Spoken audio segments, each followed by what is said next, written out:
For today's video, nandito po tayo sa aming kapitbahay. So ako yung kasi yung inutusan dito magdidilig lang ng halaman. So kung napapansin nyo, marami siyang tanim na bulaklak at halaman.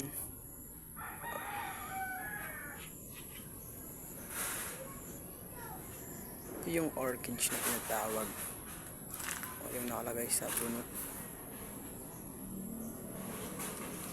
Yun naman, ito. Usually maganda talaga dito.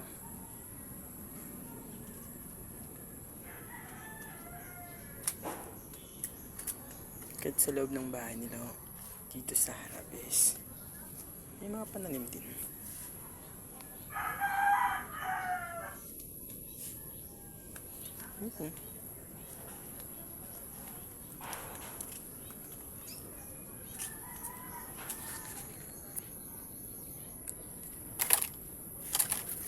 Mamaya tayo punta tayo dyan.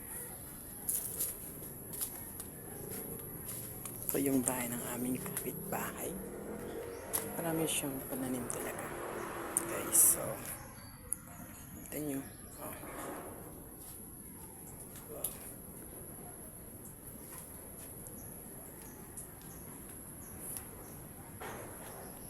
Dito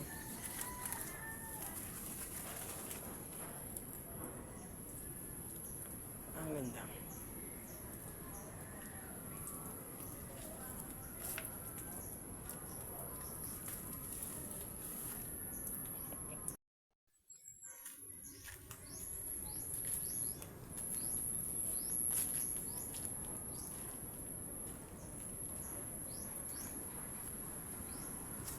Alam ko ng tawag sa mga bulaklak na yan.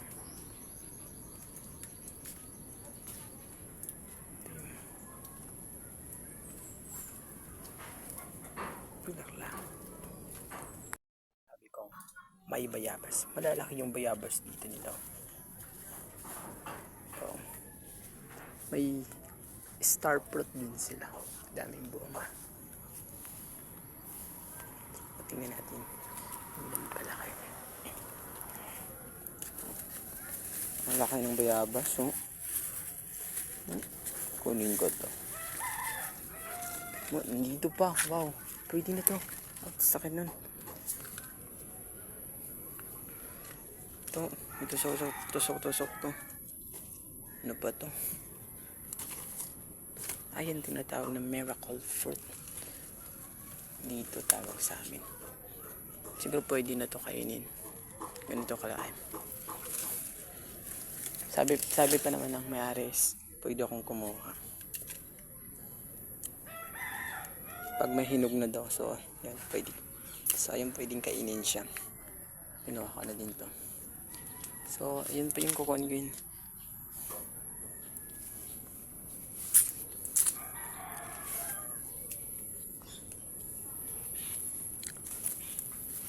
Yun ako, ano pa yung isa, guys. So isang bayabas. So kukuha pa tayo. Oh, malaki yung bunga ng bayabas na to. Kung nakikita nyo. Kukunin pa natin yung isa. Kailangan pa talaga. Wow, ang laki. Galing nito. Ayun po. Yun po malaki. Yun po. So, ito yung ano to? Ito yung sinasabi kong miracle. I know, hindi to miracle. Mali pala kanina. Ano pa to? Limot na ko tawag ito. Yan. At dito. Ayan, kukunin ko din yun. Kaso, hindi ko alam kung paano. Wala dito. Pang-wait na rin. Teka lang. Tapos na ako dito magdilig ng halaman. Kaya pwede na. Pwede ko makuha yun. Hindi ko yun mabato. Yun pa may malaki lang. Oh, yun o. Sure. Pwede na yun ko makain o. Ayun. Pwede na yun. Ganda talaga. Ganda.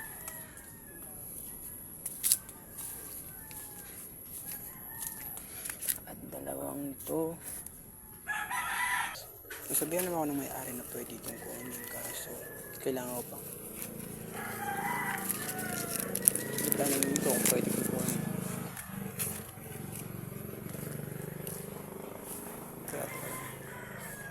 So, ang sinasabi ko dito, ito yung miracle fruit. Yung tawag dito sa amin. Kaso, hindi pa siya nagbubunga.